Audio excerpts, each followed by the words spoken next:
So Procreate has some really hidden or lesser known features that allow you to retain your artwork even further than what you might currently be doing.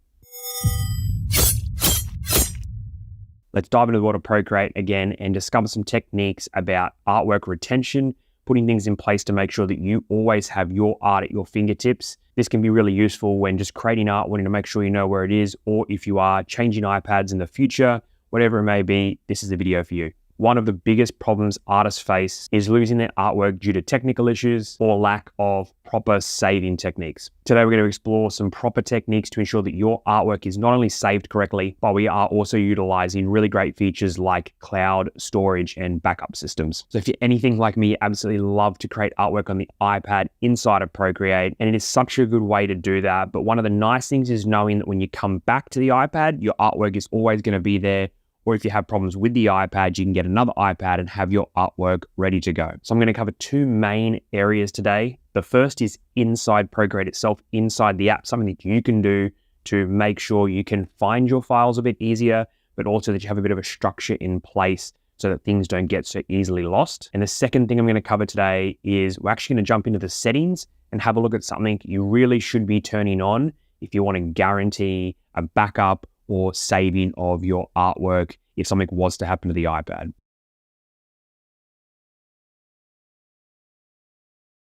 First of all, we're inside my Procreate here. If you want to know a little bit about some of the experience I'm having with Procreate on this iPad, check out the video at the top of the screen. I made it recently. It is a bit of an eye-opener. But if we have a look at my Procreate here, I really want to encourage you out there to utilize the stacks within Procreate. Now, I've mentioned this many, many times over many of my videos on this channel, but it really is massively important when it comes to your workflow and really being able to recall pieces of artwork.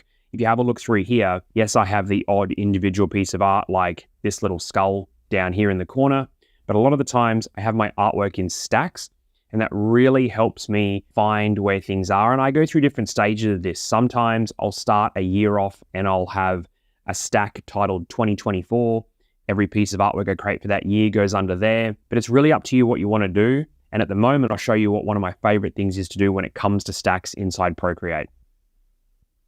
What I like to do is have a lot of themed things in their own stack. So for instance, this one is titled Skulls, and this has a lot of my earlier pieces of artwork that revolved around skulls. Pretty obvious, as you can see on the screen here, every piece of art in this stack has a skull. But you can imagine how easy this is going to become if you are an artist who does revolve around a centered theme or something you always like to draw. For me, I do like to draw a lot of skulls, and I definitely have to update this stack, that is for sure. But you can see how easy it was just to go back. I can see the skull stack down here, tap on that, and automatically have access to a lot of pieces that I've done containing skulls. That is definitely my first tip today when it comes to retention of your artwork within Procreate. Don't lose track of things. Make sure we create some sort of file structure, and stacks is a really good way to start doing that. Is there room for improvement with stacks? 100% there is. The Procreate community out there has been dying for some really nice in-depth file structure support, but we're not there yet.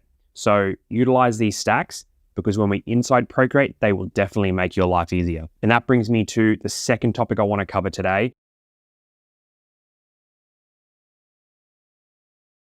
We are going to jump into settings for this. We're going to go to the settings of our iPad. This should be the same for pretty much any iPad that you're on. If we have a look over on the left, we're going to see that we have a main menu here with our name at the top. Now you can scroll all the way down to find Procreate towards the bottom of the apps there. Or if you pull down a little bit on the screen, you're going to see a search bar appear at the top. Let's tap on that and type Procreate. Another little hidden tip there for you if you ever get lost in settings. Pull down, we're going to find the search bar and search for whatever you need. After I've typed Procreate, I'm going to tap on the very first option that appears there, and that is the Procreate settings for this iPad. Now, the part that I really want to talk about here right now when it comes to retention of your artwork on the iPad is this section at the top, allow Procreate to access, and in particular, the third one down, document storage. We want to go into here and we want to turn on iCloud Drive. This is going to be really important if you are one of the many people out there who do use iCloud, you have iCloud storage. It is the best way to secure that your files are saved, and it takes any worry out of losing all of your artwork or all of your information on your iPad. So this is the biggest tip for today's video. Please make sure we go in, turn on iCloud Drive, and then we know whatever happens, our entire Procreate app and all of the files within it are backing up to the iCloud Drive. Now, a little caveat to this that I have to mention, Procreate can take up an extremely large amount of storage. Let's go have a look on my iPad. If we go into General and iPad storage, I have a 256 gigabyte iPad. I've used 94 gigabytes of that storage, and Procreate is taking up 44 gigabytes of that.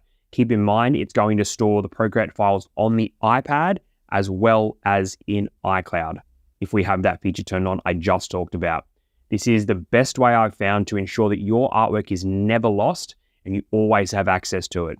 If this iPad was to die right now, I could go and buy another iPad, install from my iCloud backup, and everything would be there ready to go. As you can imagine, that is a massive peace of mind when it comes to your artwork, especially if you do the amount of artwork I do and spend the amount of time that I do in Procreate, which I know a lot of you do out there, and I absolutely love it.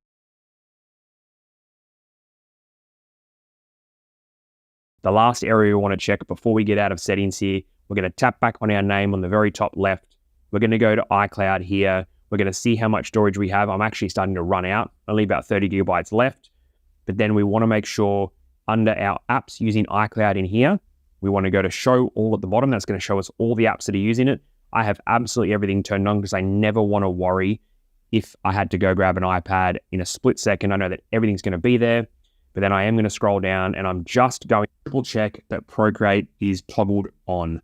Make sure that's turned on. After the settings we just did, it should be, but triple check for me and then we're good to go. Then once we're back in Procreate, we are assured that every single piece of art that we create in every single stack that we have here is good to go no matter what happens. Utilizing stacks to organize within the app and then making sure this app is backing up to iCloud is the best way that you can be assured that your artwork is being retained on the iPad.